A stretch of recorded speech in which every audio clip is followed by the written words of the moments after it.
My name is Dixie, and at 25 years old, I sent my mom an ultrasound photo. She replied, "Be a normal daughter first, then become a mother." I didn't text back. A week later, my boyfriend and I showed up for Christmas. We brought a thick folder.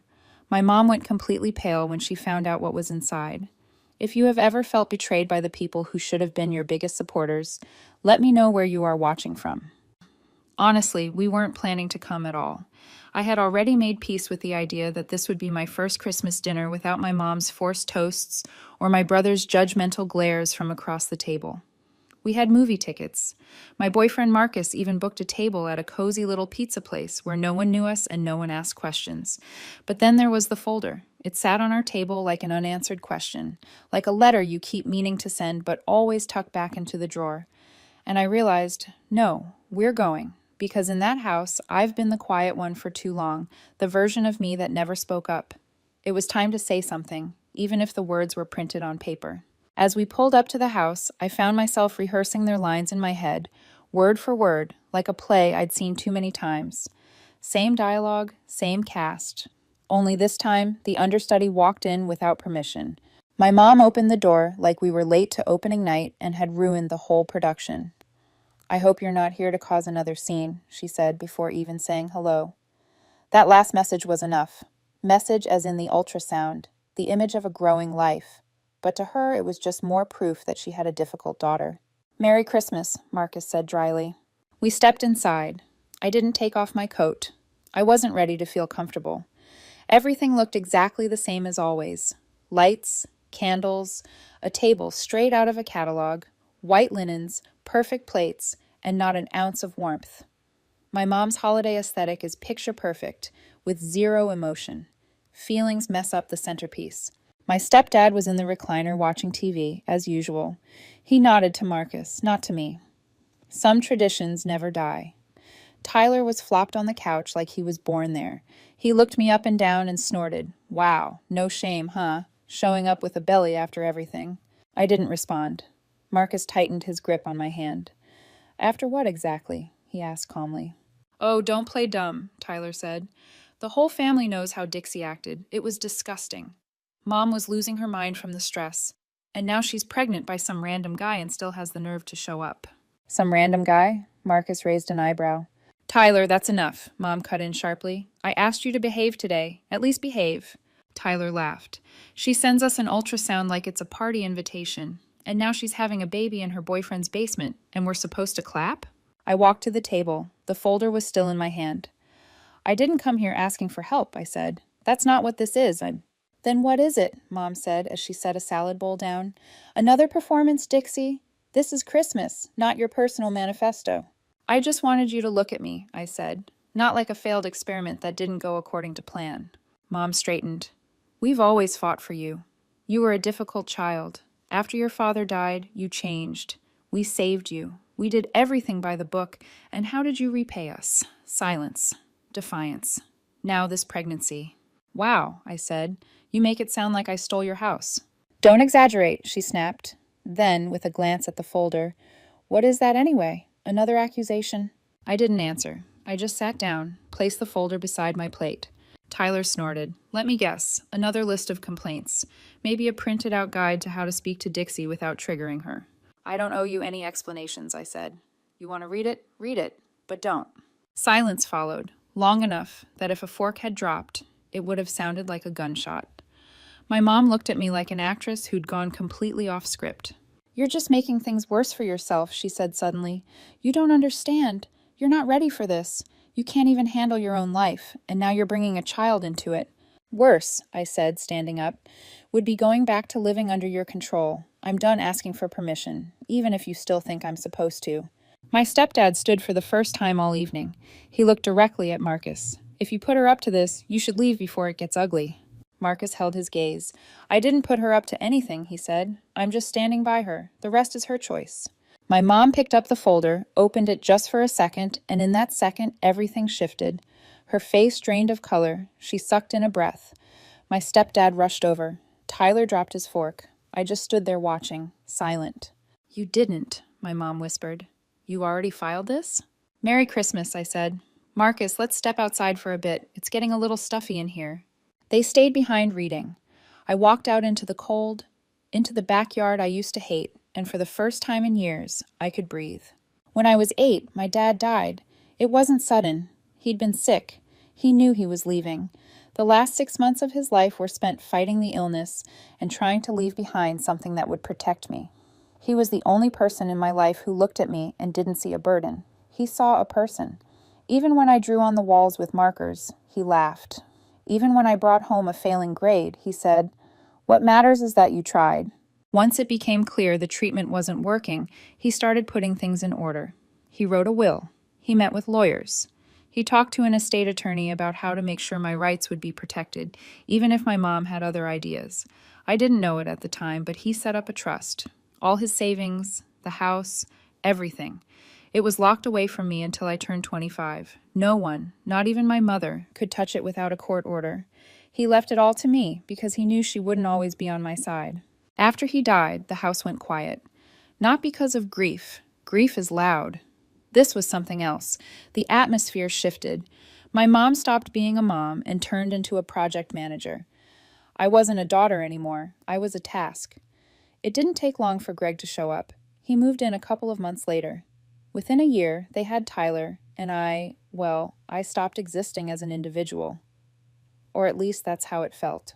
My mom started calling me withdrawn, said that I was resistant to change, that I'd become unstable after Dad died.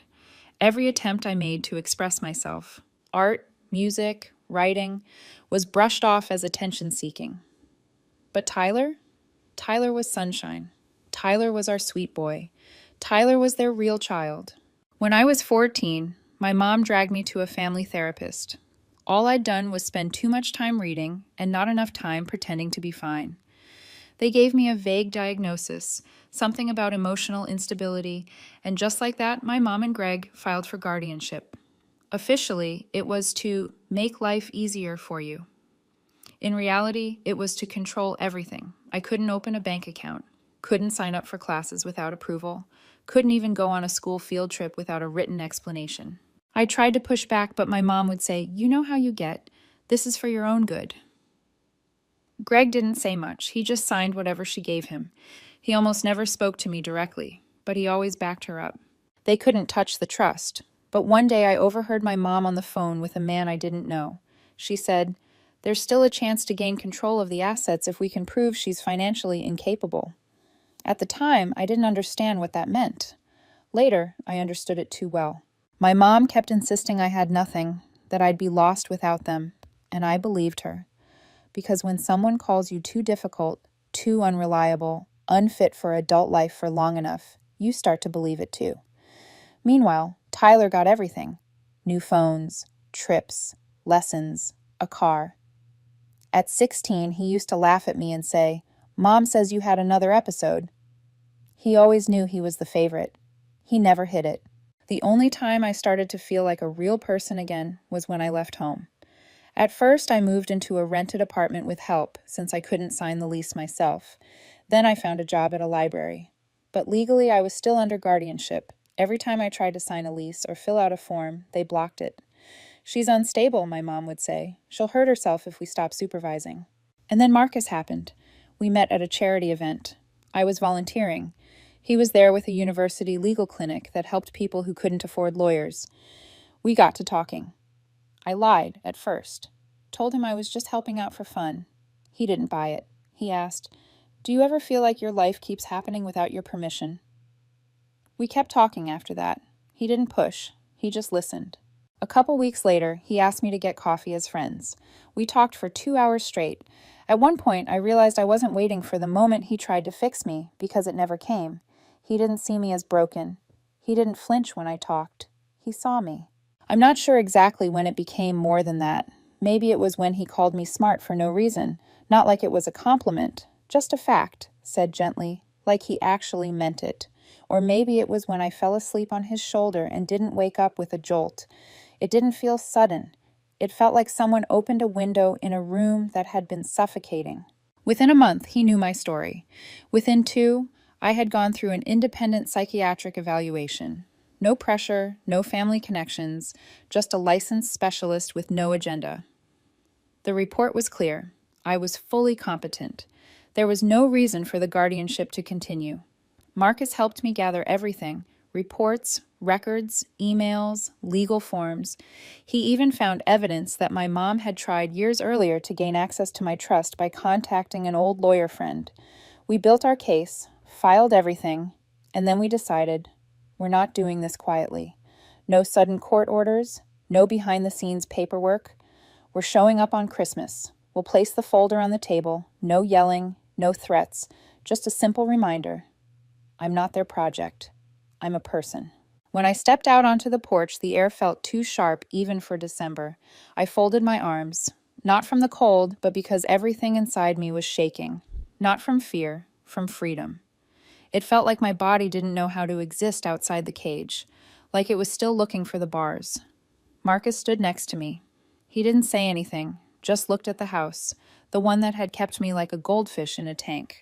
Nice facade, glass doors, manicured lawn, and not a single breath of air.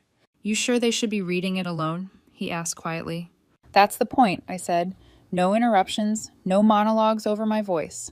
Let them sit with the facts. For once. I leaned on the railing. That house, my dad built it from the ground up with his own hands. He even poured the foundation himself. I remember how we pressed our palms into the wet cement near the back door, his handprint firm and steady, mine crooked and small. He looked at me and said, "This is your house, even when I'm gone. I promise." And he kept that promise. He left me everything, the house, the trust, all of it legally mine, but only on paper, because after he died, my mother and Greg filed for guardianship. They ran the show. I was alive, but legally I barely existed. The house was silent. No shouting, no slamming, no dramatic crashes or footsteps. Strange, actually. She's probably reading it out loud, I said. Old habit. She always thinks saying things louder makes them true. Marcus let out a small, dry chuckle, didn't reply. A few minutes later, Tyler came to the door, no phone in hand. That alone was a red flag. He looked at us with that face I've always hated, half pity, half superiority. You actually did it, he said. You actually thought I wouldn't, I replied. He shrugged. Mom's freaking out. Says you ruined everything. Says we might lose it all. We? I repeated. Tyler, you've been living off my money. You drove my car. Your tuition was paid with my trust fund, and now it's we. I thought it was like family stuff, he muttered. Sure, when it's convenient. He left, and I realized I wasn't even angry. Not at him, not at any of them. It's wild how fast resentment fades once you finally see things clearly. Marcus and I went back inside. My mom was standing by the fireplace like she might throw the folder in, but she didn't, because she knew this wasn't just paper. It was a live grenade with the pin pulled. Greg sat on the edge of the couch, staring at the floor. He'd always been background noise. Now he was just part of the furniture. This isn't real, Mom said. Her voice shook, but she was still trying to hold herself together. This is fake. A manipulation. I sat down at the table. Come. No theatrics, no threats. The documents are signed, I said. The evaluation came from a licensed doctor with no ties to you. The court has already received everything. How did you know about the will? Mom shouted. You weren't supposed to be smart enough. Dad kept copies in 2 places, one with his old lawyer, the other in a bank safe I had access to at 25, legally, even under guardianship. Her face went pale. I knew exactly which part of the folder she'd reached. The will is explicit, I said. The house and trust are mine. No legal right of control for any guardian. Everything you did went against my father's wishes, and now it's going to court. We raised you. We took care of you, she screamed. You didn't care. You were silent. You were sick. I was a child who lost her father, I said, and you turned that grief into a diagnosis. Greg finally spoke. You don't understand what this could mean. If the court rules, we won't have anywhere to live. I'm sorry, I said, but that's not on me. That's on you. This is betrayal, Mom whispered. You're destroying this family. No, I said, shaking my head. I'm just leaving it before it destroys me. Marcus stood beside me. He didn't say a word. He didn't need to. His presence was enough. I wasn't alone anymore, not this time. You won't win, my mom hissed. We'll tell the court everything. Your breakdowns, that incident when you... It's all in the file, I said. The therapist's report, the independent evaluation, copies of your attempts to transfer funds, and the letter you sent the bank with a forged signature. We found everything. The silence that followed wasn't just quiet, it had weight, a kind of stunned, echoing silence that rang in your ears. I walked over to the fireplace, looked at an old family photo. Me at 6, Dad holding me. We're both smiling. Looks like a perfect memory. But I remember that day. Mom had screamed that my dress was dirty and I was ruining the photo. Dad just picked me up and said, "Let's make it real, not staged." I took the photo, calmly slipped it into my bag. That was his will, my life. You treated it like your personal cash supply. But now it's over. "You're killing us," my mom said. Her voice was quieter now, almost small. "No," I replied. "I'm surviving, finally." And we left. No shouting, no dramatic exit, just the sound of the door opening and the cold, clean breath of outside, Christmas silence, and me groan. The court process is still ahead, but the first step is already behind me, and there's no going back. At first there was silence, the kind that comes after a storm. Everything seems calm, but the air is still buzzing. Marcus and I went home. He reheated some lasagna. I made tea. We ate in silence. He watched me with a cautious smile. I kept glancing at the stack of papers beside my laptop like it was whispering, "This is only the beginning." A day passed. 3. No calls, no texts. Even Tyler disappeared. For a moment, I almost believed in miracles. Maybe they decided to give up. Maybe they were ashamed or scared. But no, of course not. On the 5th day, my phone rang. Unknown number. Arizona area code. "Dixie, it's Aunt Linda. Your mom called me. She was crying. She said you kicked them out on Christmas and filed a lawsuit. Is that true?" I stood by the window watching the snow fall. Soft, clean, quiet. "Aunt Linda," I said calmly, "I'm sorry. She chose to tell you that version of the story, but I'm not going to comment on it. Just know it's not the truth. She said you've taken everything from them, that you're working with some lawyer to demand money. She says you're unstable, that—" "Thank you," I interrupted, "but I think it's best if we end this conversation now." The next morning, I got a message from a former coworker. "Dixie, I'm really sorry, but your mom messaged me on Facebook. She said you're in danger. Are you okay?" Then a text from an old friend I hadn't spoken to in 2 years. Greg called me, said something's wrong with your mental health, that Marcus is manipulating you. Just checking. Are you safe? This wasn't just sabotage. This was a campaign. They were going on the offensive, reaching out to everyone they could, relatives, old contacts, people I hadn't heard from in years. Eventually, I opened social media. There was a long public post from my mom. No names, of course, but full of specific details only someone close would know. When your own child, the one you gave your best years to, decides to destroy the family for the sake of an outsider, you start asking yourself only one question: where did I go wrong? The comments were flooded with support. "You're so strong. Hang in there. Praying for your daughter." "I hope she wakes up soon," one woman added. "My friend's daughter did the same, all because of some guy on TikTok." Marcus glanced over my shoulder. "Well, guess we're officially part of a cult now. Congrats." I closed the laptop. "You know what's worse?" I said. "They really believe it. They truly think I'm having another episode. Like this isn't happening because I'm finally okay, but because I've lost it again." "They've been pushing that story for so long," Marcus said, taking my hand. "They actually started believing it." "Then it's time to disappoint them," I said. "Officially." The next strike was sharper. My job called. First it was HR, then security. "Miss Reeves," the HR manager said gently, "we received a call from a woman who identified herself as your mother. She claimed you may be experiencing an emotional crisis. We're required to log that kind of report. It's just a formality." "A formality to do what?" I asked. "We're not drawing any conclusions. We just ask that you speak briefly with someone from our employee assistance program. It's completely unofficial and won't impact your record. It's just for protocol." I hung up and laughed, long and hard, almost hysterical. Then I got up, signed the paper, met with the specialist. He was polite, apologetic. "It's clear you're in control," he said, "but we have a process." "I understand," I replied. "So do I. Mine's in court." And then they showed up in person. It was evening. We were eating dinner, just lasagna and tea again. The doorbell rang. I opened it. There they were, my mom and Greg. No warning, no invitation, as if this were normal. "We want to talk," Mom said. Her voice was flat. She was holding something, a wrapped bundle, a gift, papers. "You have 2 minutes," I said, not moving from the doorway. "Dixie, please," she said. "We've been thinking. Maybe you were right about some things. Let's just sit down, talk this through as a family." "As a family?" I said.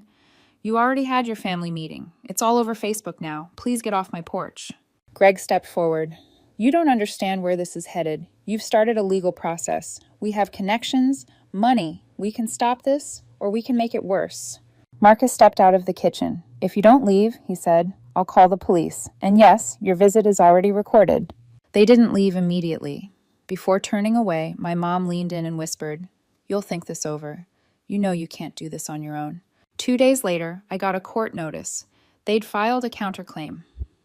My mother was asking the court to declare me partially incapacitated for the duration of the legal process, citing emotional breakdowns, undue influence from a third party, and risk to a dependent child.